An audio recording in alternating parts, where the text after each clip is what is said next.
Sometimes the people who save us become the very ones we fail to remember. And sometimes life gives us a second chance we never thought we deserved. Thorleif Hardhand is a giant Viking warrior who's better with an axe than he is with people. When his village elders set up a blind match for him, he expects nothing more than an awkward evening. But when a woman steps from the shadows and asks, "You don't remember me, do you?"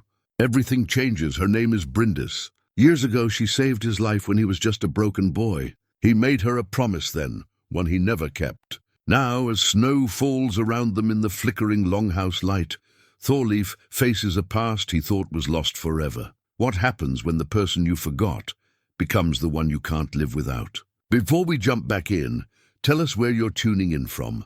And if this story touches you, make sure you're subscribed, because tomorrow I've saved something extra special for you. The morning mist clung to Vestergaard like the breath of sleeping giants, weaving through the timber halls and stone foundations that had weathered 3 generations of harsh northern winters. Thorleif Hardhand stood at the edge of the village, his massive frame silhouetted against the pale dawn sky, watching the sun struggle to pierce the thick grey clouds that promised another day of snow. At 34 winters, Thorleif had grown into the kind of man that mothers pointed out to their sons as an example of what strength and dedication could forge. His shoulders were broad enough to carry the worries of the entire village, and his hands, scarred from countless battles and daily labor, could split wood with the same precision they wielded his father's ancient battle-axe. The weapon hung at his side now, its worn leather grip molded to his palm from years of faithful service. The axe had belonged to Eric Ironshield, Thorleif's father, who had fallen defending this very village when Thorleif was barely 16. The weight of that inheritance sat heavier on his shoulders than any physical burden he'd ever carried. With it came expectations to be the protector, the stalwart defender, the man who stood between Vestergaard and whatever darkness threatened from beyond the tree line. Lost in thought again, are you? The gruff voice belonged to Gunnar Stormcrow, Thorleif's closest friend and the village's most accomplished scout.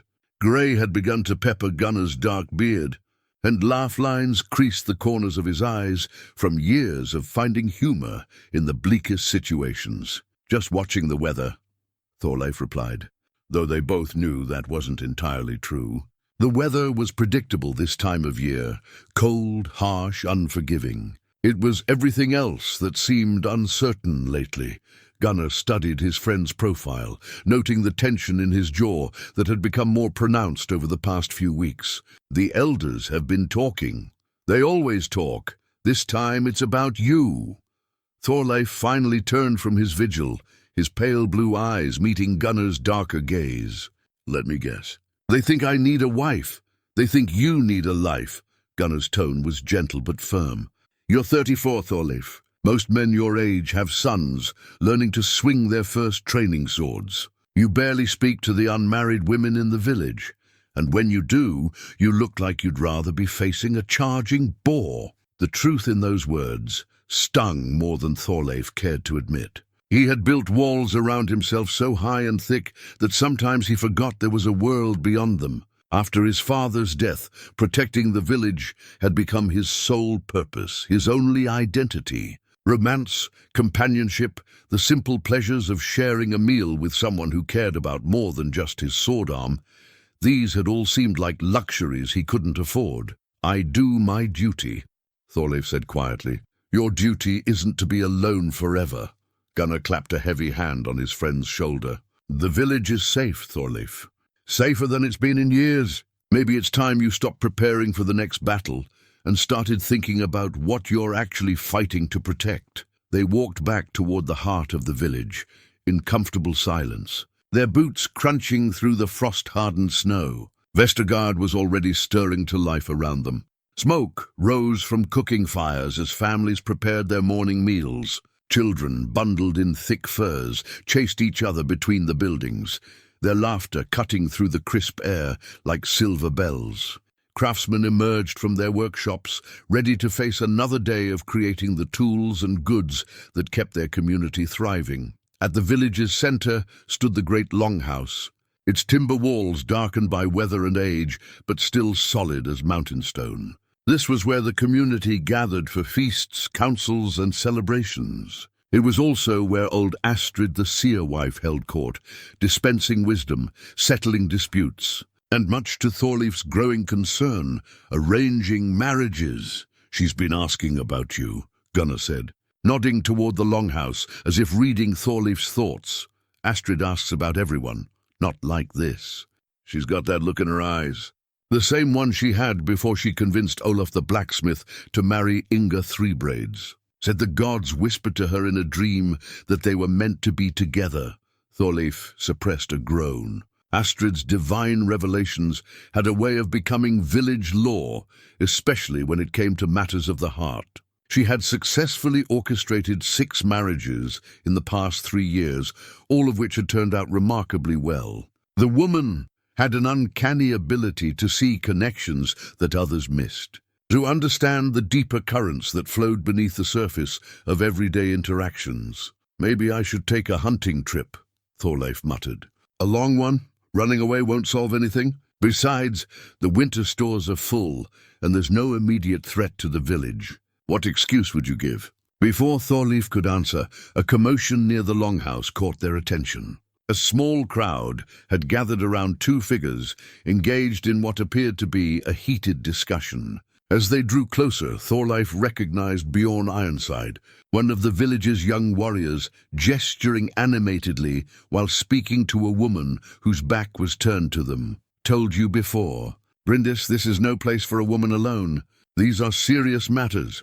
And I told you, Bjorn, that herbs and healing salves don't care about your serious matters. People need medicine whether you're discussing war plans or deciding what color to paint your shield." The woman's voice was calm but carried an edge of steel that made several of the gathered men shift uncomfortably. When she turned slightly, Thorleif caught a glimpse of her profile: high cheekbones, determined chin, and auburn hair that caught the pale morning light like burnished copper. "Bryndis Eriksdotter," Gunnar said quietly. "The healer? She arrived about 2 months ago from the eastern settlements. Lost her father to the plague that swept through there last spring." Thorleif studied the woman with growing interest. There was something familiar about the way she carried herself, a quiet confidence that spoke of someone who had faced hardship and emerged stronger for it.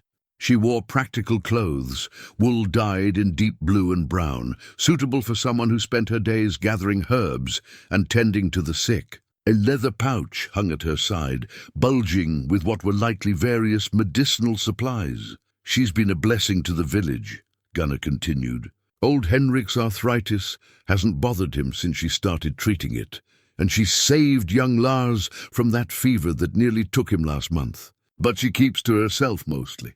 Polite enough, but not what you'd call social." The argument was escalating. Bjorn, whose pride had always been larger than his common sense, was growing red-faced as Bryndis calmly dismantled his arguments with the precision of a master.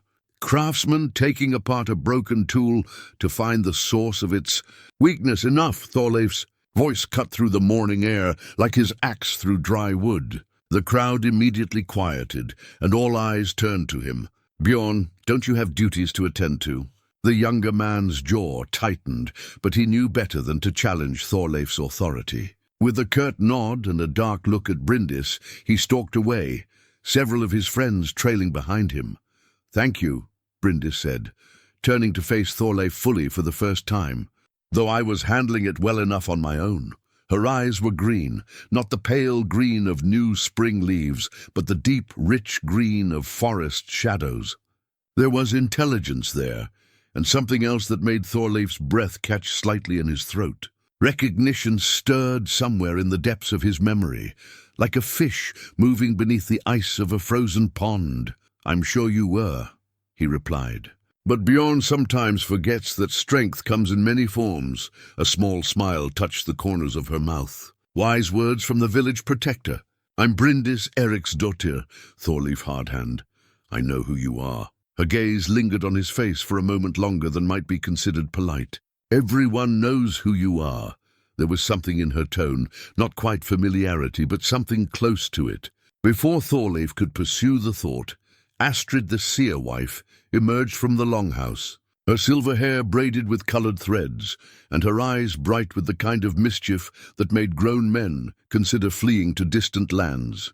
"Thorleif, just the man I wanted to see." Astrid's voice carried the authority of someone accustomed to being obeyed. "I've had the most interesting dreams lately. The gods have been quite chatty."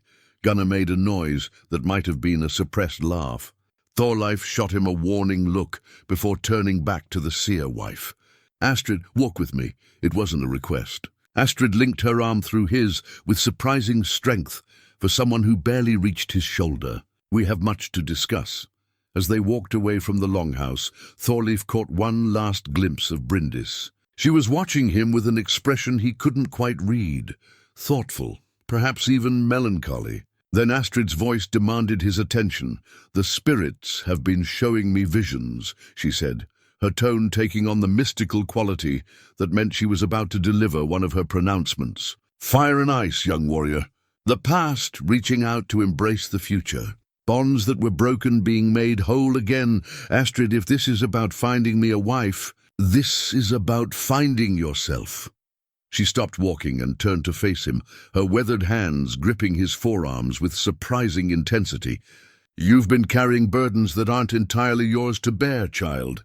The dead don't require our guilt to rest peacefully."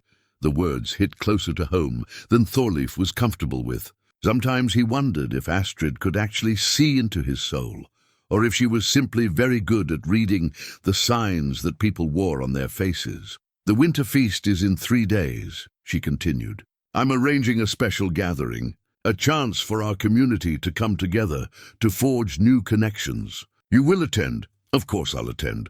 I always do." "You'll do more than stand in the corner nursing a cup of mead and glowering at anyone who approaches." Her eyes twinkled with barely contained mischief. "You'll participate, socialize, perhaps even smile." The prospect filled Thorleif with roughly the same enthusiasm as facing a pack of wolves, armed only with a butter knife. "Astrid, the gods have spoken." Thorleif Hardhand. "Would you argue with divine will?" It was a trap, and they both knew it. In a community where the seer wife's word carried the weight of religious authority, challenging her pronouncements was tantamount to blasphemy. Thorleif sighed, recognizing defeat when it stared him in the face. "Fine, I'll attend your gathering." "Wonderful!" Astrid clapped her hands together like a delighted child. "I have such plans, such wonderful, wonderful plans." As she bustled away, muttering to herself about seating arrangements and favorable moon phases, Thorleif felt the familiar weight of dread settling in his stomach. In his experience, Astrid's wonderful plans usually resulted in chaos, embarrassment, or both. The rest of the day passed in its usual rhythm of training, maintenance, and village duties. Thorleif sparred with the younger warriors, teaching them the techniques his father had passed down to him. He repaired a section of the village's outer palisade that had been damaged in the recent storms. He settled a dispute between 2 neighbors about property boundaries, checked the winter stores, and discussed patrol schedules with Gunnar. But throughout it all, his thoughts kept drifting back to green eyes and a voice that seemed to echo from somewhere deep in his memory. There was something about Bryndis, Eric's daughter, that he couldn't shake, a sense of unfinished business that had nothing to do with the brief confrontation he'd witnessed that morning. As evening approached and the village settled into its nightly routine, Thorleif found himself walking past the small house on the outskirts of the settlement where the healer had taken up residence. Orb light glowed from the windows, and he could see her silhouette moving about inside, probably preparing medicines or organizing her supplies. He paused, telling himself he was simply making his usual evening patrol. But the truth was harder to admit. He was curious about the woman who had so confidently faced down Bjorn Ironside, who had looked at him with those knowing green eyes and said she knew who he was. A shadow passed by the window, and for just a moment she appeared in the doorway, a small bundle of herbs in her hands. Their eyes met across the snowy space between them, and Thorleif felt that strange stirring of recognition again. Stronger this time. Bryndis raised her hand in a small wave. and he found himself returning the gesture before he could think better of it. Then she disappeared back inside, leaving him standing in the falling snow with more questions than answers. 3 days until Astrid's gathering. 3 days to prepare himself for whatever scheme the seer wife had concocted. As he turned toward his own dwelling, Thorleif couldn't shake the feeling that his carefully ordered life was about to change in ways he couldn't yet imagine. The night of Astrid's gathering arrived with a howling wind that rattled the longhouse timbers and sent snow swirling through the village like restless spirits. Thorleif stood before his small mirror, adjusting the silver brooch that held his best winter cloak, a gift from his mother before she'd followed his father to the halls of the gods. The reflection that stared back at him looked grim enough to frighten children. "This is foolishness," he muttered to his empty house. But even as he spoke the words, he was already reaching for the door.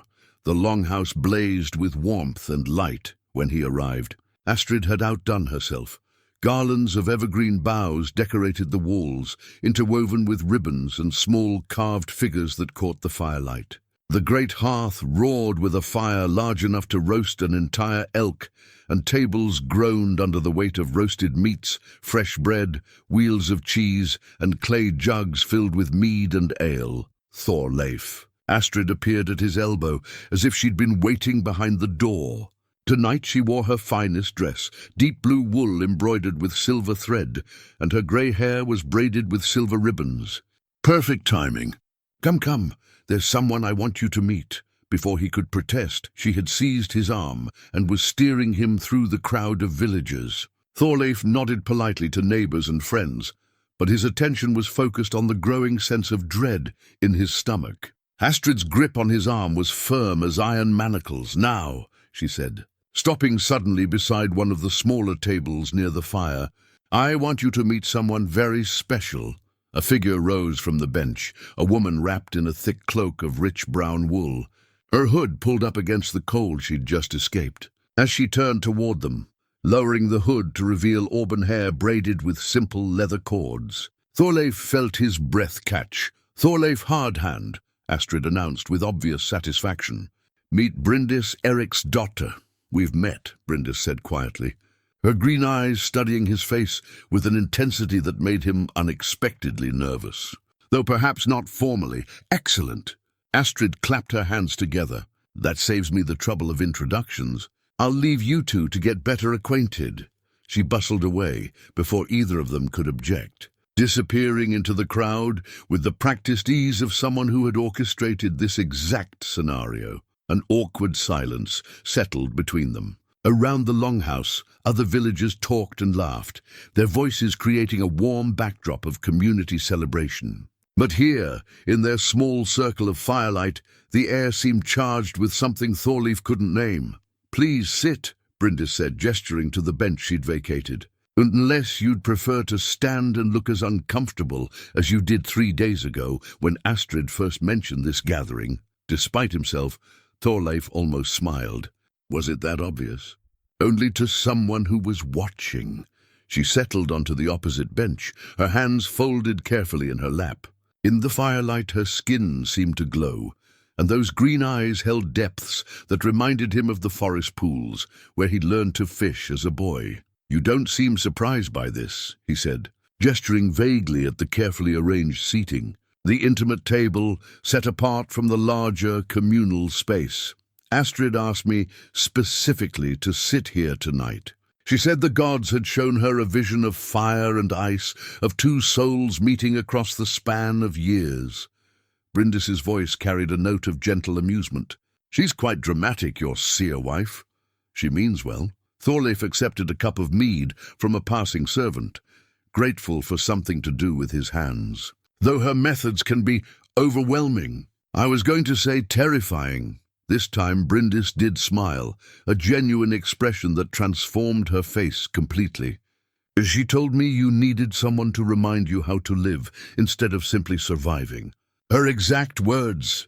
The observation hit closer to home than Thorleif was prepared for. He took a long drink of mead, using the time to study this woman who seemed to see through his carefully constructed defenses with such ease. There was something about her that nagged at the edges of his memory, like a half-remembered dream.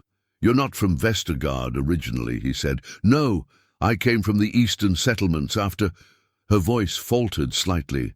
"After my father died in the plague last spring.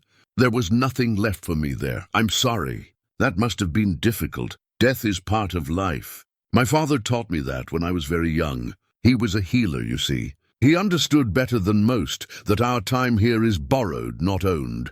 She traced the rim of her cup with one finger. "What matters is what we do with the time we're given." Something in her tone, in the careful way she chose her words, sparked a flicker of recognition. Thorleif leaned forward slightly, studying her profile in the dancing firelight. "Have we met before?" "Before you came to Vestergaard, I mean." Bryndis was quiet for a long moment, her eyes fixed on the flames. When she finally looked at him, there was something in her expression that made his pulse quicken. Not quite sadness, but something deeper and more complex. "You don't remember me, do you?" she asked softly. The words hit him like a physical blow. Suddenly the firelight seemed too bright, the noise of the celebration too loud. That voice, those eyes, the way she tilted her head when she looked at him. It all crashed over him in a wave of half-formed memories. "Bryndis," he whispered. And suddenly he wasn't a grown warrior anymore, but a broken boy of 17, burning with fever and barely clinging to life. "Now you remember." Her voice was gentle, but he could hear the years of hurt beneath it. The memories came flooding back with painful clarity. He'd been part of a raiding party that had gone catastrophically wrong. Young men's pride leading them into an ambush by a rival clan. Most of his companions had died outright. Thorleif had dragged himself, bleeding from a dozen wounds, to the nearest settlement. The eastern settlement where a healer named Eric lived with his young daughter. "You saved my life," he said, his voice rough with emotion. "My father saved your life. I just helped." But her eyes told a different story. "You were delirious for days. The fever nearly took you twice. Father said it was the worst case he'd ever seen survive." Thorleif remembered fragments, cool hands on his burning forehead, gentle voices speaking words of comfort, the taste of bitter medicine that had pulled him back from the edge of death. And something else, something that made his chest tight with shame. "I made you a promise," he said. Quietly, yes. The single word carried the weight of 17 years. He could see it now as clearly as if it had happened yesterday. Bryndis had been young then, perhaps 16 or 17, with the same green eyes, but a softer face unmarked by the trials that would come later. She had sat beside his bed during the long nights when the fever raged, reading to him from her father's books, singing old songs to keep the darkness at bay. On his last night in their house, when the fever had finally broken and he was strong enough to travel, he had taken her hands in his and made a vow. He would return for her when he was well, when he had proven himself as a warrior. He would ask her father for her hand in marriage and take her away from the hardships of the eastern settlements to a better life. "I was going to come back," he said, the words feeling inadequate even as he spoke them. "I know. You meant it when you said it." Bryndis reached into the leather pouch at her side and withdrew something small, a carved wooden bird no bigger than her thumb. It was a robin, whittled with careful attention to detail, the wood worn smooth by years of handling. "You made this for me during your recovery. Do you remember?" Thorleif's throat tightened. He did remember. Long hours spent carving with a borrowed knife, his hands still shaking from weakness. Determined to create something beautiful for the girl who had helped save his life. "You kept it. I kept it." She turned the small carving over in her palm. "I kept it through my father's final illness. Through the plague that took half our settlement, through the long journey here when I had to decide what mattered enough to carry with me." The accusation in her words was gentle but unmistakable. While she had treasured a simple gift and held onto hope, he had returned to Vestergaard and allowed the demands of duty to push her memory into the forgotten corners of his mind. "Bryndis, you don't need to explain." She tucked the wooden robin back into her pouch. "You were young, and you had responsibilities here. Your father had just died, hadn't he? The village needed you. That's not an excuse." "No," she agreed quietly. "It's not." Around them, the celebration continued, but Thorleif felt as if they were isolated in their own small world of firelight and painful honesty. The weight of his broken promise sat between them like a physical presence.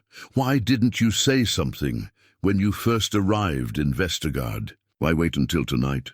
"Because I needed to know who you'd become." Bryndis met his eyes steadily. "The boy who made me that promise was kind and grateful and full of dreams about the future. I wanted to see if any of him was left, or if 17 years had turned him into someone else entirely. And what did you decide?" She was quiet for a long moment, studying his face with those perceptive green eyes. "I decided that the boy I knew is still there, buried under layers of duty and self-imposed isolation. The question is whether he remembers how to let anyone close enough to reach him." Before Thorleif could respond, a commotion near the main entrance drew their attention. The longhouse doors had burst open, bringing with them a swirl of snow and cold air. A figure stumbled inside, one of the village's outer sentries, his face grim with exhaustion and worry. "Raiders!" The man gasped, his voice carrying across the suddenly quiet hall. "A warband from the north. They'll be here by morning." The peaceful evening shattered like ice struck by a hammer. Around the longhouse, conversations died as every adult absorbed the implications. Thorleif was already rising from the bench, his mind shifting automatically into the patterns of defense and strategy that had governed his life for so long. But as he turned to go, Bryndis caught his hand. "This conversation isn't finished," she said firmly. "I know." He looked down at their joined hands, her fingers pale and slender against his scarred knuckles. "When this is over, we'll talk. Promise me." The word hung between them, loaded with the weight of the last vow he'd made her and failed to keep. This time, meeting her eyes, he meant it with every fiber of his being. "I promise." The longhouse transformed from a place of celebration to a war council in the span of heartbeats. Tables were pushed aside to make room as warriors gathered around Thorleif, their faces grim in the firelight. The sentry, a young man named Hakon, whose usual cheerfulness had been replaced by stark urgency, stood in the center of their circle. "How many?" Thorleif's voice cut through the murmur of concerned voices. "At least 40, maybe 50. They're moving slow because of the snow, but they'll be here with the dawn." Hakon wiped frost from his beard with a trembling hand.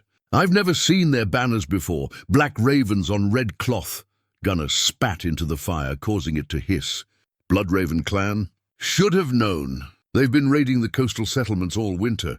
Why come this far inland?" asked Bjorn Ironside, his earlier disagreement with Bryndis forgotten in the face of real danger.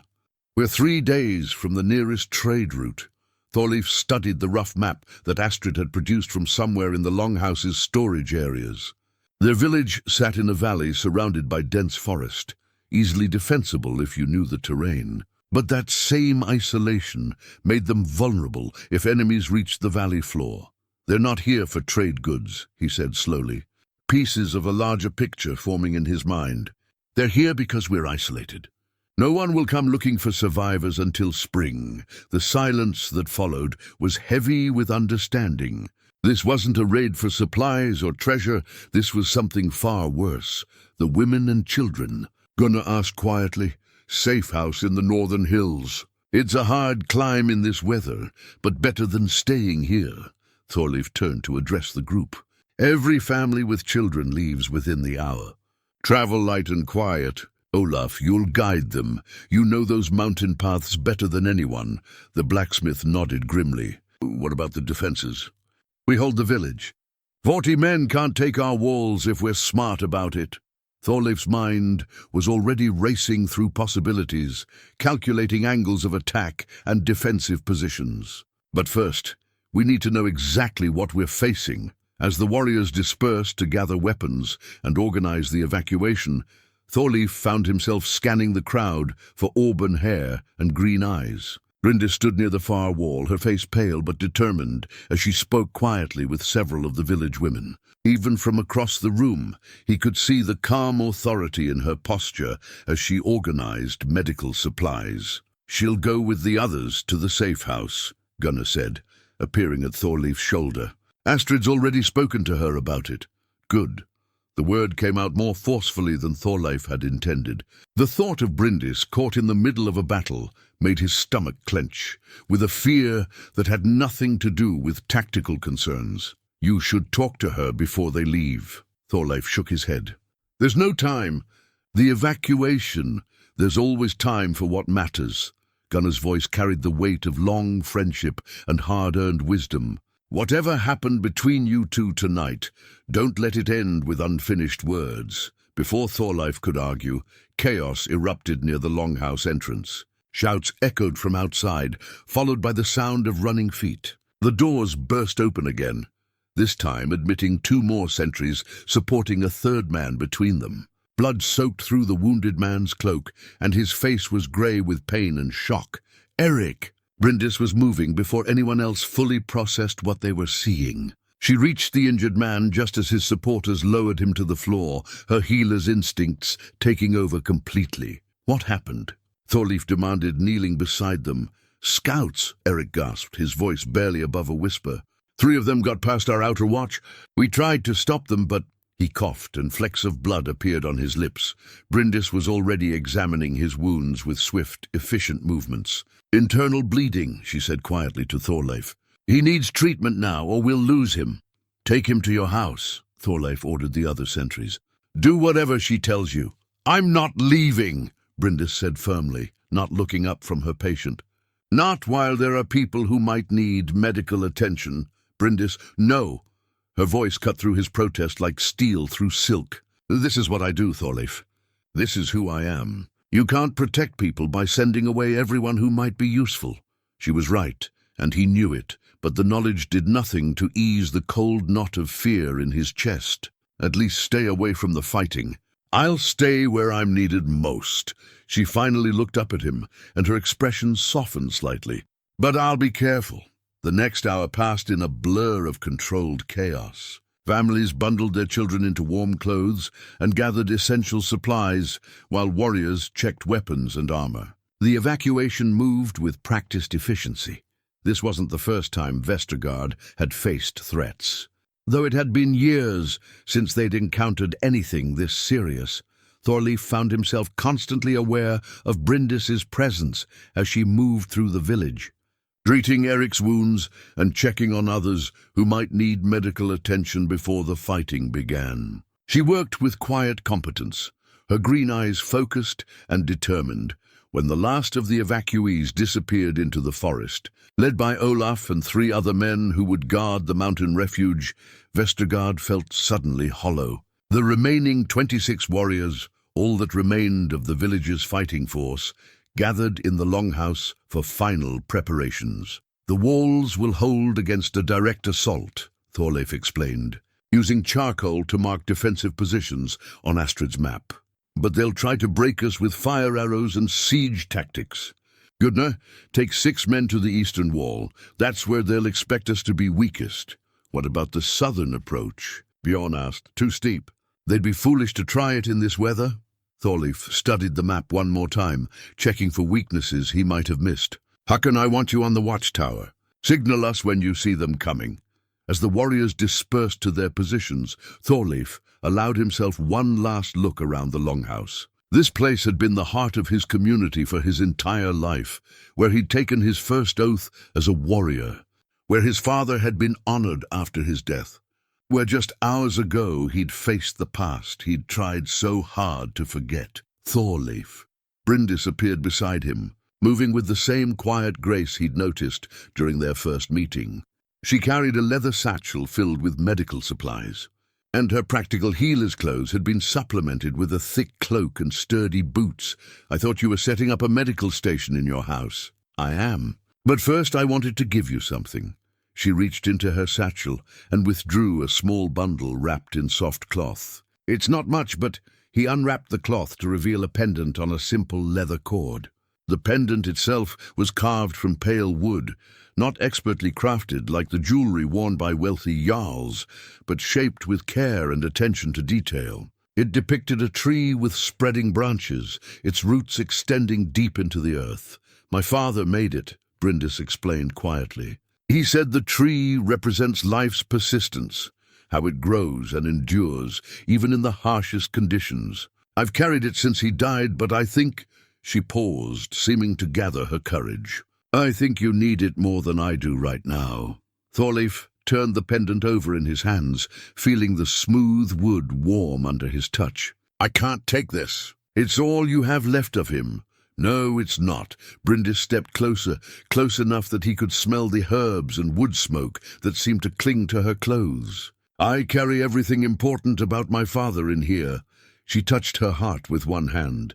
"And in here," she touched her temple. "The pendant is just wood. What matters is what it represents." "Bryndis, promise me you'll wear it." Her green eyes were intense in the firelight. "Promise me you'll remember that survival isn't the same as living." The weight of her words, combined with the memory of his earlier broken promise, made it impossible to refuse. He slipped the cord over his head, feeling the pendant settle against his chest like a physical reminder of connections that ran deeper than duty or obligation. "I promise." Outside, the wind howled with increasing fury, and the first grey hints of dawn were beginning to touch the eastern sky.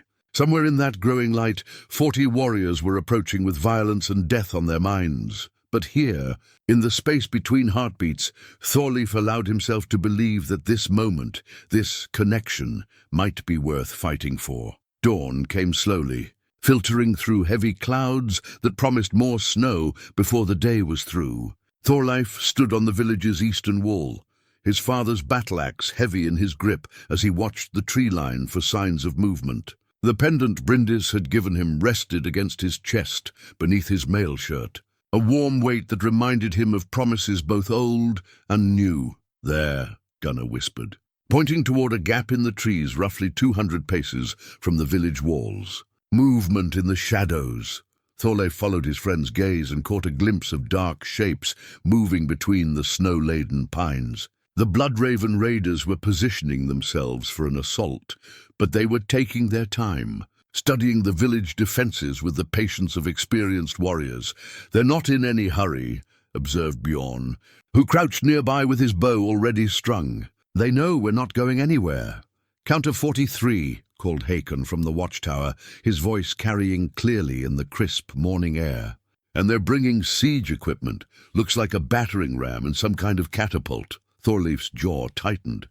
A force that size, with proper equipment, could breach their walls eventually, especially if they were willing to accept casualties. The question was whether Vestergaard's defenders could make the cost too high to justify the attack. "Archers to the wall," he commanded. "But don't loose until they're within 50 paces. Make every arrow count."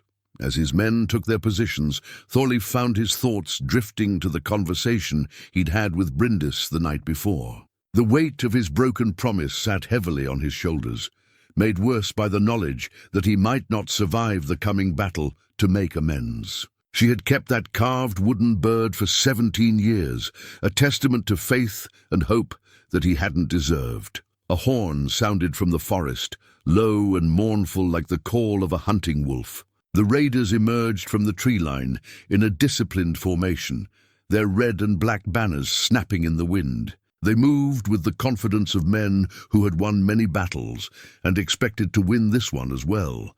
Their leader rode a massive black horse, his armor polished to a mirror shine despite the harsh weather. Even at a distance, Thorleif could see the arrogance in the man's posture. This was someone accustomed to taking what he wanted through force and intimidation. "Magnus Bloodraven," Gunnar said grimly, recognizing the figure. "I should have known. That bastard's been building his reputation all winter." Thorleif had heard the stories. Magnus Bloodraven was a jarl's son who had been exiled from his father's lands for excessive cruelty. He'd gathered a band of similarly disposed warriors and spent the past year raiding settlements too small to defend themselves effectively. His reputation for brutality had grown with each victory. Defenders of Vestergaard. Magnus's voice carried easily across the snow-covered ground. I am Magnus Bloodraven, and I claim this village by right of conquest. Surrender now, and I promise you quick deaths. Resist, and I will make you watch as I burn everything you've ever loved. The threat sent a chill through Thorleif that had nothing to do with the cold wind. Images flashed through his mind, the longhouse in flames, the carefully tended gardens buried under ash, Bryndis lying broken in the snow. His grip on his axe tightened until his knuckles showed white through his gloves. You want our village? Thorleif called back, his voice carrying the authority of someone who had never learned to back down from a fight. Come and take it! Magnus laughed, the sound sharp and unpleasant. So be it. I do enjoy it when they fight back. It makes the victory sweeter. The raider leader raised his sword, and his warriors began their advance. They moved in coordinated waves, some carrying the wooden shields that would protect them from arrows, while others maneuvered the siege equipment into position. These weren't desperate bandits or untrained thugs. They were professional soldiers who understood the art of warfare. Steady, Thorleif murmured to his men as the enemy force approached. Let them come to us. The first flight of arrows came when the raiders were still 60 paces out, a probing attack designed to test the defenders' resolve and accuracy. Most of the shafts struck the wooden palisade or buried themselves harmlessly in the snow, but a few found their mark. One of Thorleif's warriors cried out as an arrow caught him in the shoulder, though he remained at his post. Return fire, Bjorn commanded, and a dozen arrows whistled toward the advancing raiders. Several found their targets, dropping men to the snow. But the assault continued without pause. The siege equipment was moving into position now, a crude but effective catapult that would hurl stones at the village walls, and a battering ram fashioned from a massive tree trunk. Thorleif knew that once those weapons began their work in earnest, his small force would be hard-pressed to hold their defenses. Gunner, take 5 men and circle around to their left flank, he ordered quickly. Hit them from behind when they commit to the assault. The rest of us will hold the wall as long as possible. His friend nodded grimly and disappeared with his chosen warriors, moving with the stealth that had made him the village's best scout. If they could disrupt the siege equipment or create enough confusion to break the raiders' formation, they might have a chance. A tremendous crash echoed across the village as the first stone from the catapult struck the eastern wall. Splinters of wood flew in all directions, and a section of the palisade sagged inward. The battering ram team was advancing under cover of their shields, preparing to assault the main gate. They're testing our defenses, observed Bjorn, loosing another arrow at a raider who had ventured too close. Trying to find the weak points. Thorleif nodded, but his attention was divided. Through the smoke and chaos of the battle, he caught glimpses of movement near Bryndis's house. She had positioned herself where she could treat wounded defenders quickly while staying relatively safe from enemy fire. But relatively safe was a dangerous concept when facing an enemy known for his cruelty. Another stone crashed into the wall, this one creating a visible gap in the defenses. The raiders gave a triumphant shout and redoubled their assault, sensing victory within their grasp. "Sir," Hakon called from the watchtower. "More movement in the forest. Looks like they kept some men in reserve." Thorleif's heart sank. A second wave of attackers would overwhelm their defenses completely. He was beginning to understand why Magnus Bloodraven had been so confident. This wasn't just a raid. It was a carefully planned conquest. The pendant against his chest seemed to grow heavier as he contemplated the implications. If the village fell, Bryndis would be captured along with anyone else who survived the initial assault. Magnus's reputation suggested that survival might not be a mercy. "Hold the line," he shouted to his men, though he could hear the desperation in his own voice. "Make them pay for every step." But even as he spoke the words, Thorleif was already thinking beyond the immediate battle. If they couldn't hold the walls, they would need to fall back to the longhouse for a final stand. And if that failed, he touched the wooden pendant through his mail shirt and made a silent promise to whatever gods might be listening. He would not let Bryndis fall into Magnus Bloodraven's hands. Whatever else happened, he would keep her safe, even if it cost him everything. The battering ram struck the main gate with a thunderous crash, and the heavy wooden barrier shuddered under the impact. Around the village, more stones began to fall like deadly hail, and the sound of splintering wood filled the air. The real battle was about to begin. The main gate splintered under the relentless assault of the battering ram, each impact sending shockwaves through the wooden framework that had protected Vestergaard for 3 generations. Thorleif leapt down from the wall as the barrier finally gave way, his father's axe singing through the air to catch the first raider through the breach. Blood sprayed across the snow, steaming in the cold air. "Fall back to the longhouse," he shouted over the din of battle. "Fighting retreat, make them pay for every step." His warriors responded with the discipline born of years training together. They gave ground slowly, their shields locked together as they backed toward the village center. Arrows whistled overhead from both sides, and the clash of steel on steel echoed off the surrounding buildings. Through the chaos, Thorleif caught sight of Bryndis helping a wounded defender toward her makeshift medical station. An enemy archer had taken position on one of the damaged sections of wall, his bow aimed directly at her exposed back. "Bryndis!" Thorleif's warning came even as he hurled his hand-axe with deadly precision. The blade caught the archer in the chest, spinning him backward off the wall, but not before his arrow had flown. Time seemed to slow as Thorleif watched the shaft streak toward the woman who had occupied his thoughts for the past 3 days. At the last moment, Bryndis stumbled over a piece of debris, and the arrow passed harmlessly over her head to bury itself in the side of her house. She looked back at him across the battlefield, their eyes meeting for just an instant. In that moment, surrounded by violence and death, something passed between them, an understanding that went deeper than words. She nodded once, acknowledging both his warning and the promise it represented, then disappeared inside her house with the wounded man. "Thorleif," Gunnar's voice cut through his distraction. His friend was approaching from the east with his surviving men, blood on his sword and a grim expression on his weathered face. "We disrupted their catapult, but they've got reserves moving in from the north. At least 20 more men." The news hit Thorleif like a physical blow. With the main gate breached and enemy reinforcements arriving, their position was becoming untenable. Around him, his warriors continued their fighting retreat, but he could see exhaustion and desperation beginning to take their toll. "How many have we lost?" he asked, parrying a thrust from a blood-raven warrior and responding with a devastating counterattack. 4 dead. 6 wounded badly enough to be out of the fight." Gunnar ducked under a swinging sword and drove his own blade up into his attacker's ribs. "We're down to 16 effective fighters. Against 60-plus raiders, those weren't odds that could be sustained for long." Thorleif's mind raced through possibilities, looking for some advantage they could exploit.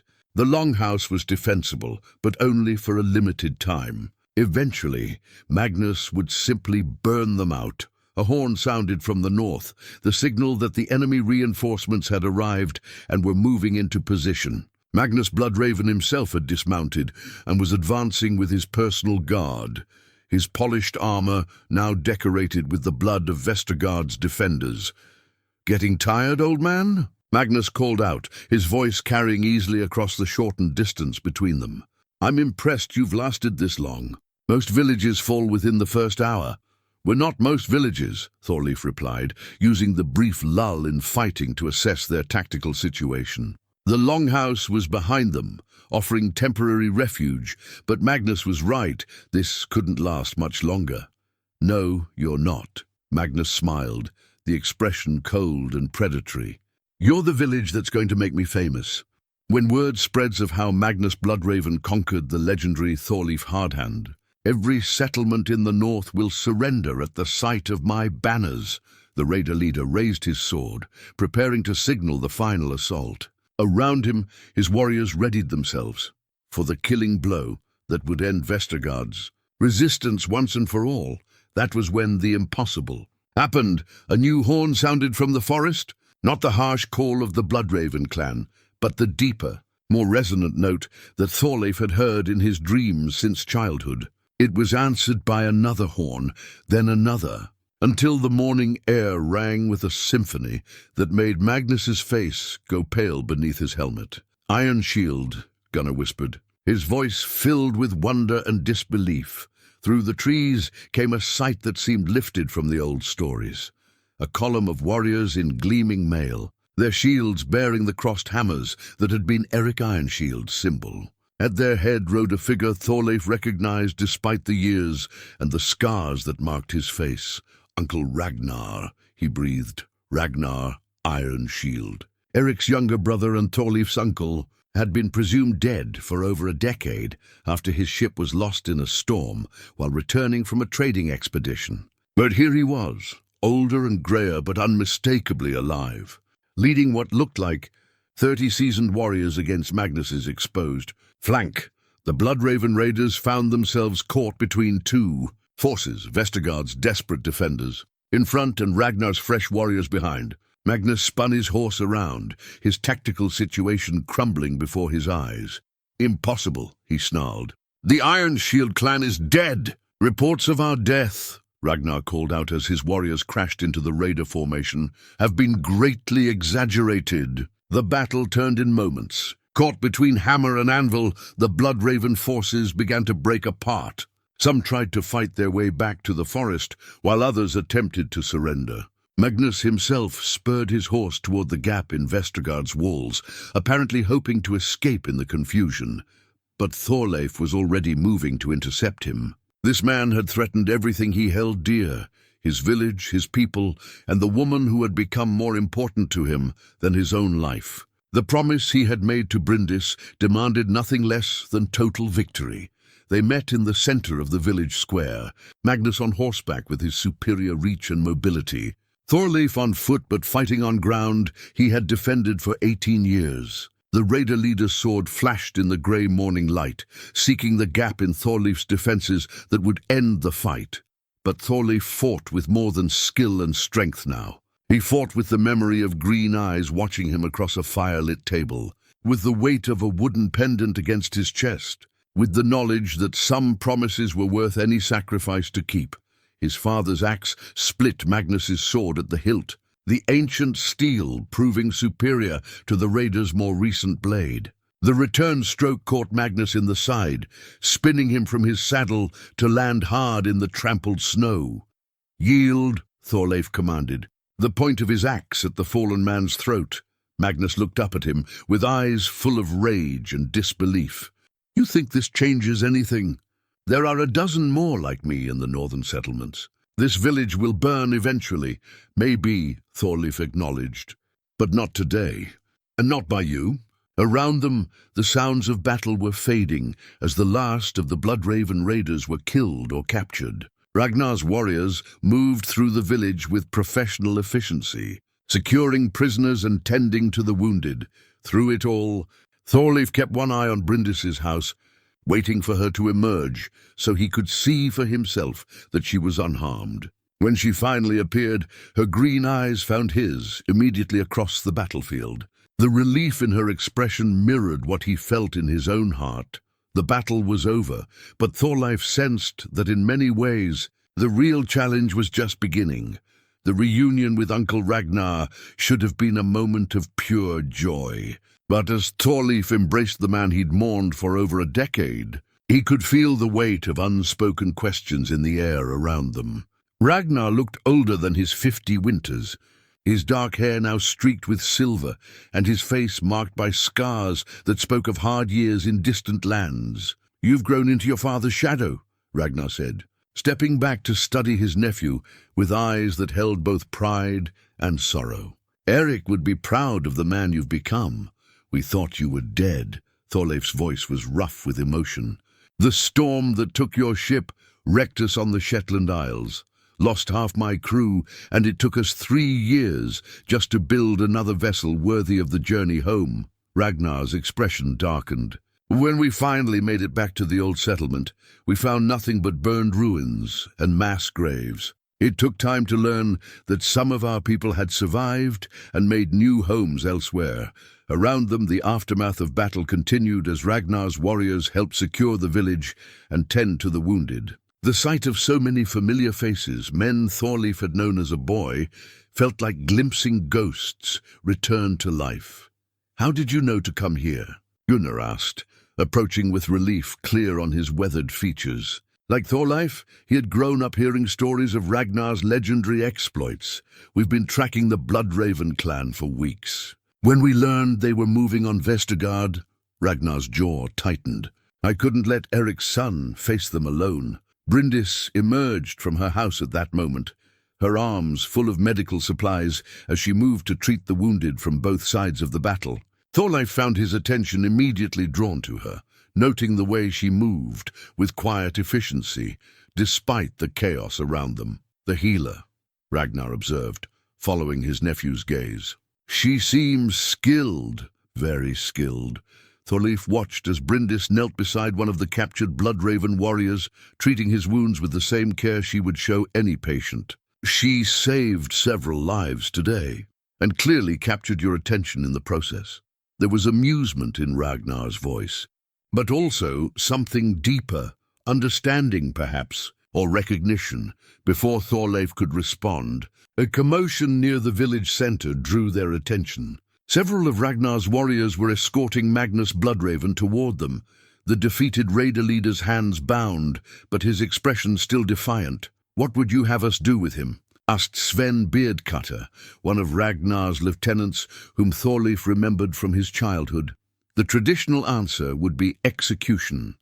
Magnus had led a force of raiders against an innocent settlement, and his reputation for cruelty was well documented. But as Thorleif looked at the bound man, he found himself thinking about the wooden pendant resting against his chest and the woman who had given it to him.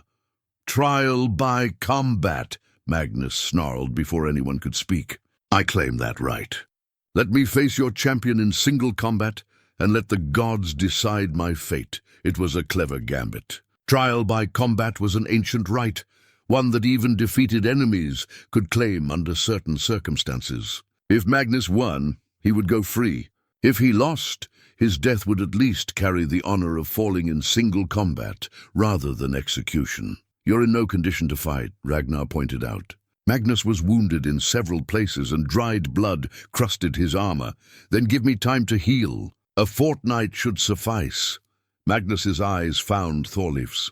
"Unless the great Thorleif Hardhand is afraid to face me when I'm at full strength." The challenge was calculated to sting, and under normal circumstances, Thorleif would have accepted immediately. But something made him hesitate, perhaps the memory of how close he'd come to losing everything that mattered to him. "The trial will be held," he said finally, "but not for a fortnight. 1 week, that should be time enough for minor wounds to heal."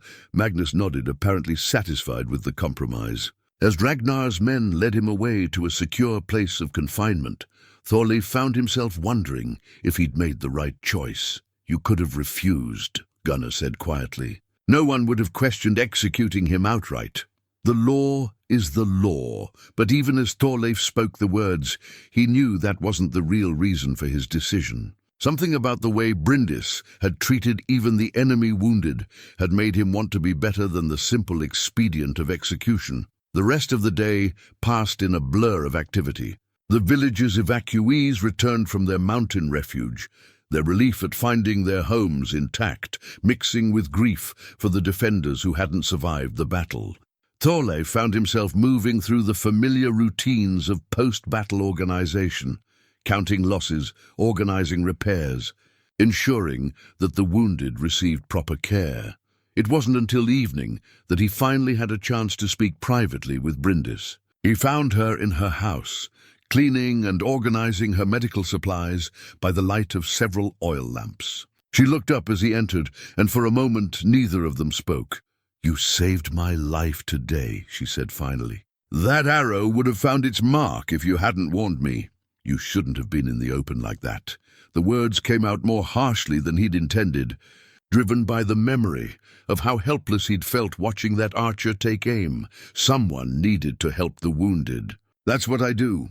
Her voice was patient but firm. You can't protect everyone from everything, Thorleif. I can try. She studied his face in the lamplight, and he wondered what she saw there. Is that why you agreed to the trial by combat? Because you think you can protect the village from future threats by defeating Magnus in single combat? The question struck closer to the truth than he was comfortable admitting. Magnus is dangerous. As long as he lives, he'll be planning revenge, and if you die fighting him, the possibility hung between them like a physical presence. Thorleif had faced death in battle many times, but somehow the prospect felt different now, heavier, more consequential. I won't die. He tried to inject confidence into his voice. You can't know that. Bryndis set down the herb bundle she'd been sorting and turned to face him fully. Promise or no promise, 17 years or 17 days, if you die trying to prove something that doesn't need proving, where does that leave us? The word us sent a jolt through him. Until this moment, he hadn't been certain that she saw their relationship as something with a future, something worth building on, despite the mistakes of the past. What are you saying? I'm saying that maybe it's time to stop thinking about what you owe the dead and start thinking about what you want from the living. She reached into her leather pouch and withdrew the carved wooden robin, holding it up so the lamplight caught its worn surface. This little bird has traveled with me for 17 years because I believed the boy who made it would keep his promise. Not because I needed him to prove his worth in battle, but because I believed he cared enough to try. Thorleif felt something shift inside his chest, like ice beginning to crack under the pressure of spring warmth. Bryndis, the trial by combat is in 6 days, she interrupted gently. Before then, I want you to think about what you're really fighting for. Because if it's just duty and honor and the expectations of dead fathers, then you're already lost. She tucked the wooden robin back into her pouch and returned to her work, effectively dismissing him. But as Thorleif walked back through the village toward his own dwelling, her words echoed in his mind like the ringing of forge hammers on steel. What was he really fighting for? The answer, he was beginning to realize, might change everything.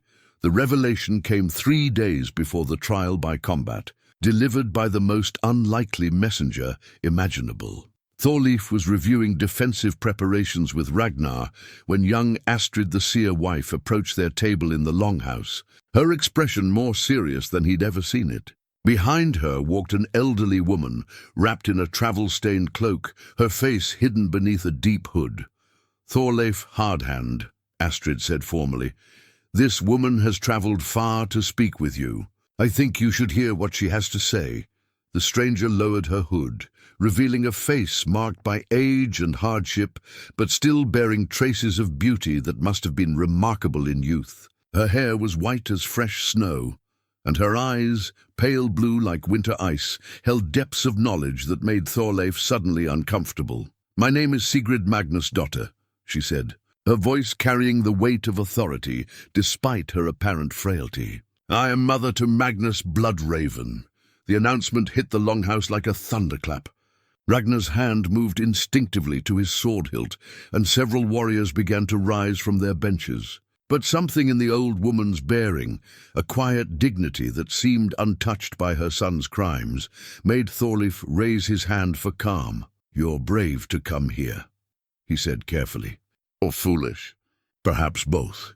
Sigrid's smile was sad but genuine. I've spent 3 days riding through snow and ice to reach this place before the trial by combat.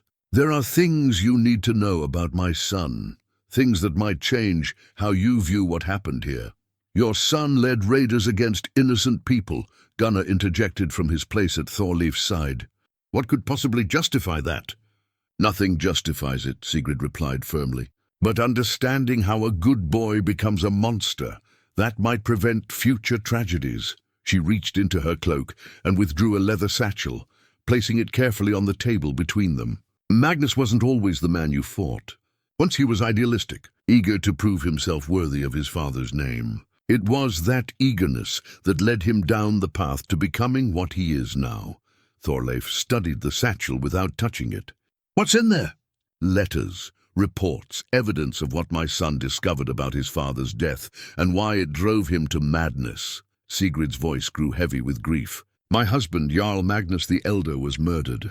Not killed in battle or felled by disease, but murdered by men he trusted. My son learned this 3 years ago and has been seeking revenge ever since.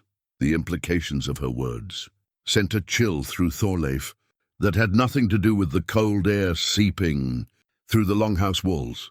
Who killed him? A conspiracy of Jarls who felt that Magnus the Elder had grown too powerful, too influential among the northern clans. They poisoned him during a peace feast and then spread the story that he died of a weak heart. Sigrid opened the satchel and withdrew several documents, their seals and signatures still clear despite their age. My son found proof of their treachery. Ragnar leaned forward to examine the papers, his expression growing increasingly grim as he read. These are authentic, he said quietly. I recognize some of these seals, but why come to us with this? Thorleif asked. Why reveal your son's secrets to his enemies? Sigrid's pale eyes met his steadily. Because revenge has consumed my boy's soul until there's nothing left of the man he used to be. He's become exactly what his father's killers claimed he was, a monster who destroys innocent, lives in pursuit of his own goals. She reached deeper into the satchel and withdrew something that made Thorleif's blood run cold. It was a silver pendant bearing the crossed hammers of the Ironshield clan, his father's symbol. Eric Ironshield was one of the Jarls who signed the document ordering my husband's death, Sigrid said. Quietly, the words hit Thorleif like a physical blow. Around the longhouse, shocked murmurs arose from the assembled warriors. Ragnar had gone very still, his face pale as winter. That's impossible, Thorleif said, but his voice sounded hollow even to his own ears. My father was a man of honor. He would never murder a rival who threatened his position. Sigrid's voice was gentle but implacable. Would never participate in a conspiracy if he believed it served the greater good. Your father was many things, Thorleif Hardhand, but he was also human. She placed the pendant on the table beside the documents. Magnus found this among his father's possessions, a trophy taken from the scene of the murder. When he learned that Eric Ironshield's son lived in Vestergaard, he saw an opportunity for the justice that had been denied him. The longhouse fell silent, except for the crackling of the fire. Thorleif stared at the pendant, his father's pendant, one that had supposedly been lost in the battle where Eric died defending the village. The sight of it here in this context made his entire understanding of the past crumble like sand. You're saying my father was part of a conspiracy to murder Magnus's father, he said slowly. And Magnus attacked our village not for loot or conquest, but for revenge against my family. Yes. Sigrid's voice was heavy with sorrow. And now you understand why I rode through winter storms to reach this place. The trial by combat you've agreed to, it's not justice. It's just more links in a chain of vengeance that stretches back 3 generations. Thorleif felt as if the ground had shifted beneath his feet. Everything he thought he knew about his father, about the attack on Vestergaard, about his own role in these events, all of it suddenly looked different through this new lens. Why tell me this? He asked. Why not let me kill your son and end the bloodline that threatens him? Because I've already lost my husband and my son to this cycle of revenge, Sigrid replied. I won't see more good men destroyed by the mistakes of the past. She stood slowly, age and travel having taken their toll on her body. The choice is yours, Thorleif Hardhand. You can meet my son in combat and likely kill him, perpetuating the cycle that has already claimed so many lives. Or you can find another way, a path that honors the best in your father rather than perpetuating the worst. What other way? Ragnar asked, speaking for the first time since the revelations began. Magnus has killed innocent people. He can't simply be forgiven. No, Sigrid agreed, but perhaps he can be offered a chance at redemption that was never given to his father. Perhaps the chain of vengeance can be broken instead of forged anew. She turned toward the longhouse entrance, then paused. I'll be staying in the village until after the trial.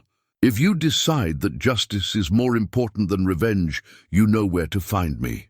After she left, the longhouse remained silent for several minutes. Thorleif stared at his father's pendant, trying to reconcile the man he remembered with the evidence before him. Eric Ironshield had been his hero, his model for everything a warrior should be. The idea that he might have been capable of murder, even in service of what he believed was right, shattered assumptions that had shaped Thorleif's entire life. "It could be lies," Gunnar said finally. "Forgeries designed to make you hesitate when facing her son." "It could be," Ragnar agreed. "But—" He picked up one of the documents, studying the seals more closely. "These look genuine to me. And some of the details she mentioned, things that were never widely known, they match what I remember from that time." Thorleif pushed back from the table and walked to the longhouse entrance, needing air and space to think. Outside, snow was falling again, adding to the drifts that had built up around the village. In the distance, he could see smoke rising from Bryndis's house, where she was no doubt preparing medicines or tending to some patient. The wooden pendant she had given him rested against his chest, a warm weight that reminded him of her words about fighting for the living rather than the dead. But how could he honor that advice when the dead included his father, whose legacy had just been thrown into question? "What are you thinking?" Ragnar asked, joining him in the doorway. "I'm thinking," Thorleif said slowly, "that maybe I don't know my father as well as I thought I did. And maybe that changes everything about what I'm supposed to do next." The trial by combat was 3 days away. 3 days to decide whether justice meant killing Magnus, Bloodraven, or finding some other way to break a cycle of vengeance that had already consumed too many lives. 3 days to decide what kind of man he wanted to be, one defined by the mistakes of the past, or one who chose to forge a different future. Sleep eluded Thorleif for the next 2 nights. He lay on his narrow bed, staring at the wooden beams overhead, while his mind churned through the implications of Sigrid's revelations. The silver pendant bearing his father's symbol sat on the small table beside him, catching the dim light from the dying fire like an accusation. On the morning before the trial by combat, he found himself walking the village perimeter in the grey pre-dawn light, his father's battle-axe heavy in his hands. The familiar weight that had once comforted him now felt like a burden. How many innocents had this blade touched? How many secrets had Eric Ironshield carried to his grave? "You're up early." Bryndis's voice came from behind him, soft but not entirely surprising. She had a healer's instincts for when someone was struggling with pain that couldn't be treated with herbs or bandages. Couldn't sleep. He didn't turn around, afraid of what she might see in his face. "Tomorrow changes everything, does it?" She moved to stand beside him, her green eyes studying the frost-covered landscape. "Or does it simply force you to decide who you want to be, independent of who your father was?" The question cut to the heart of his turmoil. For 3 days, he'd been wrestling with the knowledge that Eric Ironshield, the man he'd spent 18 years trying to emulate, had been capable of conspiracy and murder. It called into question every lesson, every story, every principle that had shaped his understanding of honor and duty. "I don't know how to separate myself from his legacy," Thorleif admitted. "Everything I am, everything I've tried to become, it's all built on the foundation of who I thought he was. Then, maybe it's time to build a new foundation." Bryndis reached into her leather pouch and withdrew the carved wooden robin, turning it over in her hands. This little bird was made by a boy who was barely alive, using borrowed tools and shaking hands. He didn't carve it because his father taught him how, or because tradition demanded it. He carved it because he wanted to give something beautiful to someone who had shown him kindness. She placed the robin in his palm, and he felt the warmth of the wood against his cold skin.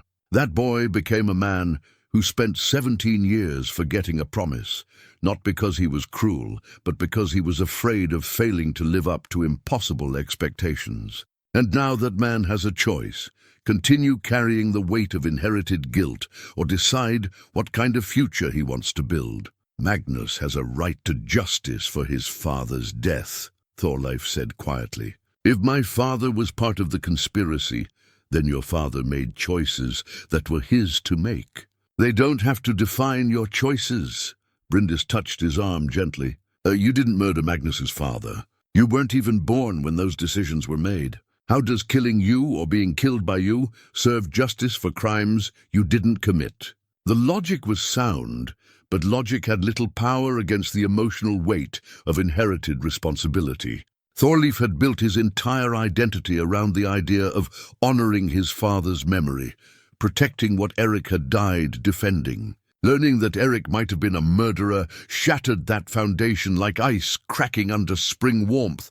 "What would you have me do?" he asked. "Simply refuse the trial by combat? Let Magnus go free to raid other villages? I would have you think about what breaking this cycle might actually look like." Bryndis's voice carried the certainty of someone who had spent long hours considering the problem. "Magnus became a monster because he was consumed by the need for revenge. If you kill him, his followers will seek revenge against you. If he kills you, Ragnar and the others will hunt him down. The killing continues until there's no one left to remember why it started. And you think there's another way?" "I think," she said carefully, "that you're the first person in this cycle who's been forced to see all sides of the conflict. You know what it's like to lose a father. You understand the weight of inherited expectations. You've seen how revenge can corrupt even good men. Maybe that gives you the perspective to find a different solution." Before Thorleif could respond, the sound of approaching footsteps drew their attention. Ragnar emerged from the morning mist, his expression grim and purposeful. Behind him walked Gunnar and several other warriors, their faces reflecting the same determined resolve. "We need to talk," Ragnar said without preamble. "All of us." They gathered in the longhouse, where the familiar warmth of the great hearth did little to ease the tension in the air. Ragnar spread a collection of documents across the main table. Some of them the papers Sigrid had brought, others that looked older and more official. "I've spent the past 2 days investigating Sigrid's claims," Ragnar began, his voice heavy with the weight of unwelcome discoveries. "I rode to the old settlement ruins, spoke with survivors who scattered to other villages, consulted the record keepers who maintained the clan histories." He picked up one of the older documents, its parchment yellowed with age. "This is Eric's copy of the conspiracy agreement. I found it hidden in the ruins of our family's longhouse, sealed in a container that survived the fire." Thorleif felt his heart sink as he recognized his father's hand in the careful script that detailed the plan to eliminate Magnus the Elder. The document was thorough, methodical and utterly damning. "Why?" was all he could manage to say. "Because Magnus the Elder was planning to unite the northern clans under his leadership," Ragnar explained. "He had the charisma, the resources, and the military strength to do it. Some of the other Jarls believed that such a unification would lead to endless wars of expansion, that it would destroy the independence of individual settlements. So they murdered him to prevent a war that might never have happened." Gunnar said bitterly. "They thought they were preventing greater bloodshed," Ragnar corrected. "Whether they were right or wrong?" He shrugged helplessly. "History doesn't give us the luxury of knowing what might have been." Bryndis had been listening quietly, but now she leaned forward. "What happened to the other conspirators?" "Dead, mostly. Some in battle, some from disease, some from old age. Eric was actually one of the last surviving members of the group." Ragnar's expression darkened. "Which means Magnus focused his revenge on our family, not because we were the worst of them, but because we were the only ones left." The implications hung heavy in the air. Magnus's attack on Vestergaard hadn't been random violence or simple greed. It had been the culmination of years of planning, the final act in a drama that had begun before Thorleif was born. "There's more," Ragnar continued reluctantly. "I found correspondence between Eric and the other conspirators from the years after Magnus the Elder's death. They were watching Magnus the Younger, tracking his activities, concerned about what he might do if he learned the truth. They knew this day might come," Thorleif realized. They planned for it. Eric left instructions, sealed orders to be opened only if Magnus ever moved against our family. Ragnar withdrew another document. this one bearing Eric's personal seal. He wanted you to know the truth. All of it. With trembling hands, Thorleif broke the seal and unfolded his father's final message. The handwriting was careful and deliberate, each word chosen with the weight of someone who knew he might not live to explain his actions in person. "My son," the letter began, "if you are reading this, then the sins of my generation have finally caught up with our family. I pray that you will find it in your heart to forgive an old man's mistakes, and more importantly, that you will find a way to be better than I was. I participated in the conspiracy against Magnus the Elder because I believed it was necessary to prevent a greater war. I was wrong, not because Magnus would have been a poor leader. He might have been excellent, but because we had no right to make that choice for him or for the people who might have followed him. Murder is murder, regardless of the justification we tell ourselves. I've carried that guilt for your entire life, and it has poisoned every decision I made afterward. I became so focused on defending what I thought was right that I forgot to consider whether my methods were worthy of the goals I claimed to serve. If Magnus the Younger seeks revenge against our family, he has that right under the old laws. But you, my son, have a choice that I never gave myself. You can perpetuate the cycle of violence that has consumed 3 generations, or you can find a way to end it. I pray you choose the harder path, the one that leads to forgiveness rather than revenge, to building rather than destroying. You have always been better than your old father. Trust in that goodness, and perhaps something worthwhile can come from the ashes of my mistakes.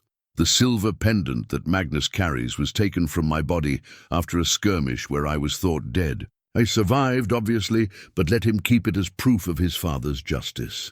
When the time comes, you will know what to do with this knowledge. Live well, my son. Live better than I did.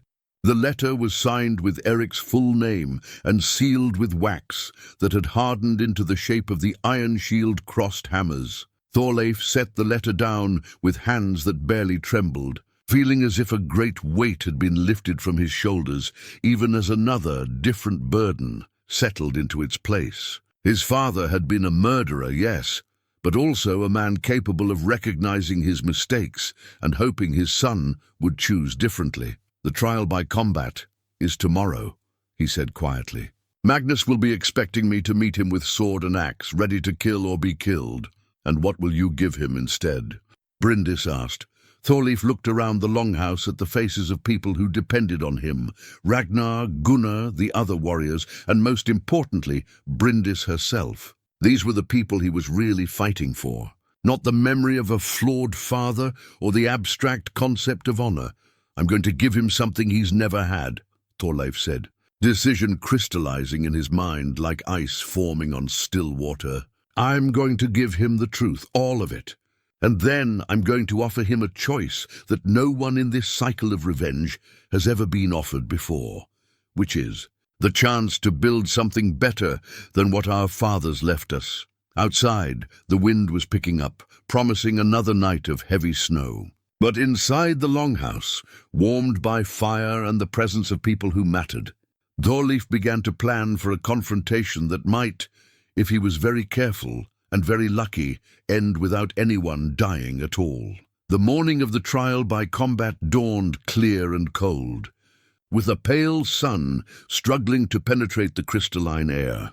The village gathered in the open space that served as both market square and ceremonial ground, their breath forming clouds of vapor as they spoke in hushed tones about what was to come.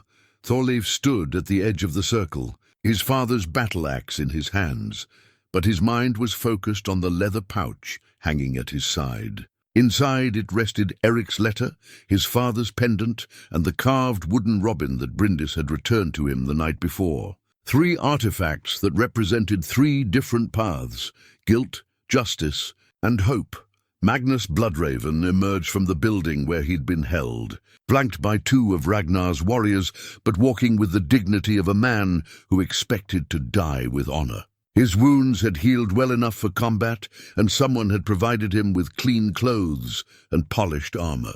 He looked every inch the nobleman he'd been born to be, before revenge had twisted him into something darker, Are you ready to meet your fate, son of Eric Ironshield? Magnus called out, his voice carrying across the gathered crowd. I'm ready to meet the truth, Thorleif replied, stepping into the center of the circle. The question is whether you are. Something in his tone made Magnus pause, his confident expression faltering slightly. Around them, the villagers stirred with uncertainty. This wasn't how trial by combat traditionally began. What game are you playing? Magnus demanded. No game. Just the end of a story that began before either of us was born. Thorleif set his axe aside, the weapon landing in the snow with a soft thud that somehow carried more weight than any war cry. I know why you came here, Magnus. I know about your father's death. I know about the conspiracy. And I know my father's part in it. The crowd murmured in confusion, but Magnus went very still. Impossible. The conspirators kept their secrets well. Most of them did. Thorleif reached into his pouch and withdrew Eric's letter, holding it up so Magnus could see the unbroken seal. But my father left this for me, to be opened only if you ever came seeking revenge. He wanted me to know the truth about what he'd done. Then you know you deserve to die for his crimes. No, Thorleif said quietly. I know that my father made choices he regretted for the rest of his life. I know that he participated in your father's murder because he thought it would prevent a greater war. And I know that he was wrong. He broke the seal and unfolded the letter, reading Eric's words aloud to the assembled crowd. Magnus's face grew paler with each sentence, particularly when Eric's confession of guilt became unmistakable. Your father admitted his crime, Magnus said when Thorleif finished reading. That changes nothing. Justice still demands blood. Whose justice? Thorleif challenged. Your father's? Your own? Or the justice of a community that's tired of paying for the mistakes of dead men? He reached into his pouch again and withdrew the silver pendant, the one Sigrid had shown him 3 days earlier. This is yours, isn't it? Taken from my father's body when you thought he was dead. Magnus's eyes fixed on the pendant with an intensity that bordered on hunger. It was proof of what your father had done. Proof that at least one of the conspirators had paid for his crimes. Then take it back. Thorleif held out the pendant. Take it and your revenge, and continue the cycle that has already consumed 3 generations. Kill me here in front of these people and then spend the rest of your life looking over your shoulder, waiting for my uncle or my friends to come for you in turn. What are you suggesting? Thorleif took a deep breath, feeling the weight of every decision that had led to this moment. I'm suggesting that we choose to be better than our fathers. I'm suggesting that justice doesn't always have to come at the point of a sword. The crowd was completely silent now, everyone straining to hear words that might reshape their understanding of justice and revenge. Your father was murdered by men who thought they knew better than the gods what the future should hold. Thorleif continued. My father was one of those men. He was wrong, and he knew it, and he carried that guilt until the day he died. But his guilt doesn't make me guilty, any more than your father's virtue makes you virtuous. Then what would you have me do? Magnus's voice was strained, as if the very question caused him pain. I would have you choose who you want to be, Thorleif said, echoing Bryndis's words from their conversation by the walls. Magnus the Younger, son of a good man who was murdered by fearful conspirators, or Magnus Bloodraven, the raider who destroys innocent villages in pursuit of revenge against people who had nothing to do with his father's death. He placed the silver pendant in the snow between them, where it glinted like a star against the white ground. Take your father's justice, Thorleif said, but know that if you choose the path of blood, it will never end. There will always be another son, another brother, another friend who feels obligated to continue the cycle. Magnus stared at the pendant for a long moment, his face working through emotions that seemed to war against each other. When he finally looked up at Thorleif, his eyes held a pain that went deeper than any physical wound. And if I choose differently? What then? If you choose differently, Thorleif said, his voice carrying across the silent square, then we build something new. Something that honors your father's memory without destroying more innocent lives. Magnus remained motionless, staring at the pendant in the snow. You speak of building? What could possibly grow from the ashes of so much blood? Hope! The voice came from the edge of the crowd. Sigrid stepped forward, her aged face streaked with tears, but her bearing still proud. My son, I have watched you become everything your father fought against. He wanted to unite the clans in peace. You have scattered them with violence. Mother, Magnus's voice cracked like a boy's. They murdered him. They poisoned him at a peace feast. Yes, they did. And it was wrong, and those men paid for their crimes in their own ways. Sigrid moved closer, her eyes never leaving her son's face. But you've become the monster they claimed your father would be. You've given them justification for their fears. The pain in Magnus's expression was raw, visible to everyone gathered in the square. Here was a man who had built his entire adult life around seeking justice for his father, only to realize that his methods had perverted that justice into something unrecognizable. I wanted to make them pay, he whispered. And you have, Thorleif said gently. My father carried the guilt of his actions until his death. The other conspirators met their own ends, some violent, some peaceful, but all marked by the knowledge of what they'd done. The price has been paid, Magnus. The question is whether you'll let it continue to destroy lives, or whether you'll choose to honor your father by being the man he would have wanted you to become. Magnus looked around the square, taking in the faces of the villagers who watched him with expressions ranging from fear to pity, to something that might have been understanding. These were people who had done him no harm, whose only crime was living in the same place as the son of one of his father's killers. The men who followed me, he said slowly. The ones who died in the attack. They trusted me to lead them to victory and glory. They trusted you to lead them, Thorleif corrected. Whether to victory or destruction was always your choice. You can honor their sacrifice by ensuring that no more good men die for bad reasons. Ragnar stepped forward from where he'd been standing with the other warriors. There's something else you should know, he said to Magnus. Your father's plans for uniting the northern clans, they weren't abandoned when he died. Some of us have been working quietly for years to achieve the same goal, but through alliance rather than conquest. Magnus turned to face him, surprise clear in his expression. What do you mean?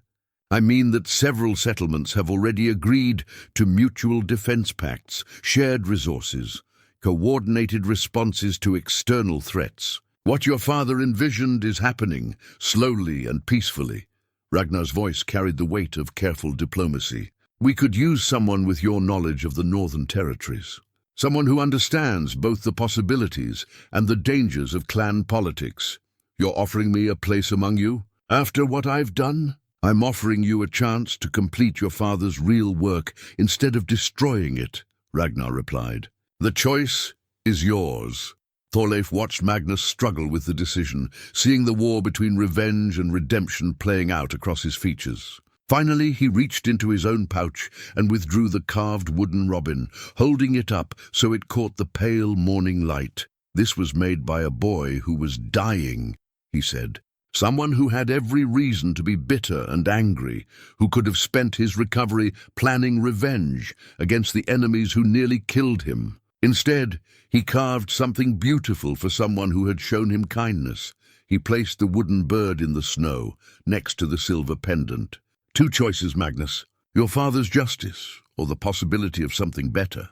The past or the future. Magnus stared at the two objects for what felt like an eternity. The silver pendant gleamed with the cold promise of completed revenge. The wooden robin seemed to glow with warmth despite the winter air. Finally, slowly, Magnus reached down. His hand hovered over both objects for a moment before making its choice. He picked up the wooden robin. I choose, he said, his voice barely above a whisper, to try to be better than the worst thing I've ever done. The square erupted in a collective exhale, as if the entire village had been holding its breath. Sigrid sank to her knees in the snow, sobbing with relief. Ragnar nodded with grim satisfaction, already planning how to integrate a former enemy into their growing alliance. But Thorleif's attention was drawn to a figure at the edge of the crowd. Bryndis stood watching him, her green eyes bright with something that might have been pride. In her expression, He saw the recognition of a promise kept, not the old one from 17 years ago, but the new one he'd made to himself, about choosing to build rather than destroy. Magnus tucked the wooden robin into his belt pouch and turned to face the crowd. "I have much to atone for," he said, his voice stronger now. "I don't expect forgiveness. But if you'll have me, I'd like to try to earn the right to my father's name." The silver pendant lay forgotten in the snow, its power to drive men to violence finally broken by the simple choice to hope for something better. 3 months later, as spring began to touch the edges of Vestergaard with the promise of new growth, Thorleif stood once again at the edge of the village, watching the sunrise. But this time he wasn't alone. Bryndis approached quietly, carrying 2 steaming cups of herbal tea that sent wisps of aromatic steam into the crisp morning air. She handed him one and settled beside him on the wooden bench he'd built against the ancient oak that marked the village's eastern boundary. "The delegation from the coastal settlements arrives today," she said, wrapping her fingers around her cup for warmth. "Magnus thinks they'll agree to the alliance. He's been corresponding with their leadership for weeks now."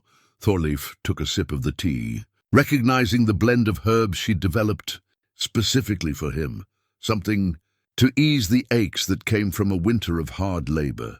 Rebuilding the village's defenses, the transformation of Magnus Bloodraven into Magnus Eriksson he'd taken to using his grandfather's name rather than the title he'd earned through violence, had been remarkable to witness. The man who had arrived as a raider bent on revenge had thrown himself into the work of diplomacy and alliance building with the same intensity he'd once devoted to warfare. "Ragnar says the mountain clans are interested as well," Bryndis continued. "Something about shared concerns over the southern kingdoms expanding northward." "Your father would have been proud to see it," Thorleif said quietly. "The healing of old wounds, the building of something new from the ashes of ancient conflicts." "I think," Bryndis said with a gentle smile, "that both our fathers would have been proud of what their children chose to become." The observation carried weight beyond the immediate context. Over the winter months, as Magnus had worked to earn the trust of people he'd once attacked, Thorleif had found himself examining his own assumptions about legacy and inheritance. The wooden pendant Bryndis had given him still rested against his chest, but now it represented something different, not just the persistence of life, but the possibility of growth beyond the limitations of the past. "Do you ever wonder what would have happened if you'd chosen differently that day?" Bryndis asked. "If you'd met Magnus with steel instead of words?" "Every day," Thorleif admitted. "But wondering about might-have-beens is a luxury we can't afford. What matters is what we choose to do with the time we have." A commotion from the village center drew their attention. A group of riders was approaching from the southern road, the delegation Bryndis had mentioned, arriving right on schedule. Even from a distance, Thorleif could see that they traveled under banners of peace, their weapons clearly secured for diplomacy rather than conflict. "We should go," Bryndis said, rising from the bench. "Astrid will expect everyone to be present for the formal welcome."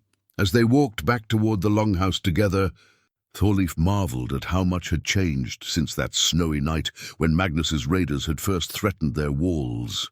The village had been rebuilt stronger than before, but more importantly, it had become something new, not just an isolated settlement struggling to survive, but a vital part of a growing network of communities committed to mutual support and shared prosperity. The longhouse had been expanded over the winter, its walls now capable of hosting gatherings that would have been impossible in the old structure.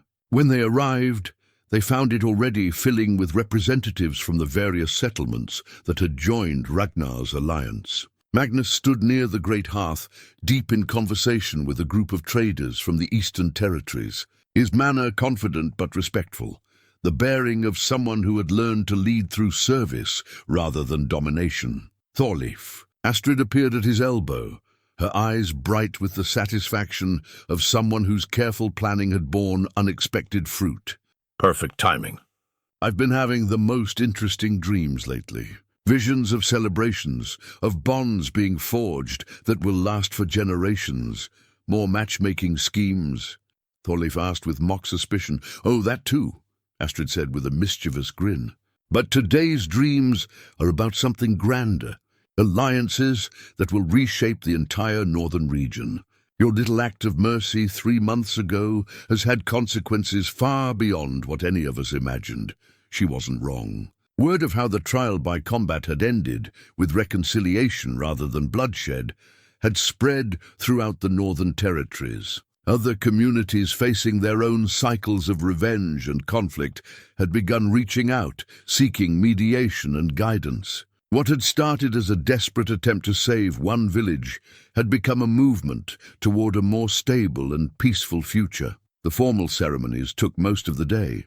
Treaties were signed, trade agreements negotiated, mutual defense pacts established. Magnus proved invaluable in these discussions. His intimate knowledge of clan, politics and territorial disputes helping to navigate complex negotiations that might otherwise have taken months to resolve. But as evening approached and the formal business concluded, Thorleif found himself drawn back to the quiet spaces at the village's edge. Bryndis joined him again, this time carrying a small bundle wrapped in soft cloth. I have something for you, she said, settling beside him on their bench. A gift to mark the occasion. She unwrapped the bundle to reveal a new carving, not a bird this time, but a tree with spreading branches and deep roots. The workmanship was exquisite, far superior to anything Thorleif could have managed with his rough warrior's hands. Magnus made it, she explained. He said he wanted to learn how to create beautiful things instead of just destroying them. I may have suggested that trees represent growth and permanence, qualities that seem appropriate for someone planning to build a new life. Thorleif turned the carving over in his hands, feeling the smooth wood warm under his touch. It was remarkable work, each detail carefully considered and precisely executed. More than that, it represented something profound, the transformation of destructive energy into creative purpose. There's something else, Bryndis said, her voice taking on a note of gentle nervousness. The carving isn't the only gift I wanted to give you. She reached into her leather pouch and withdrew the original wooden robin, the one he'd carved for her 17 years ago during his recovery. But now it was no longer alone.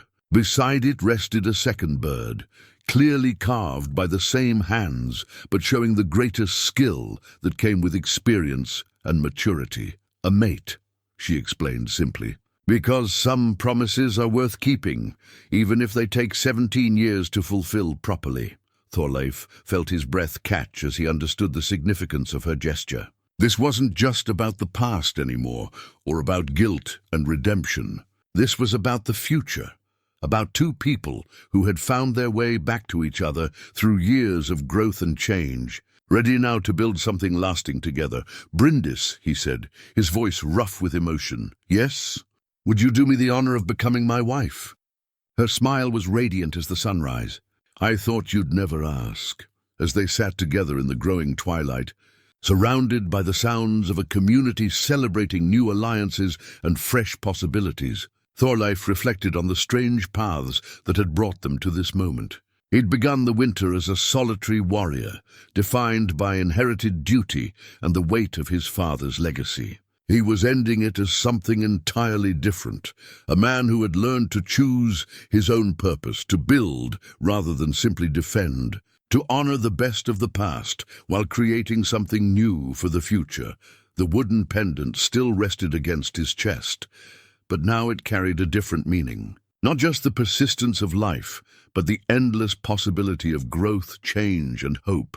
Around him, Vestergaard buzzed with the energy of transformation. And somewhere in the longhouse, Magnus was probably planning the next diplomatic mission that would expand their growing alliance. It was, Thorleif thought as Bryndis leaned against his shoulder, exactly the kind of future worth fighting for.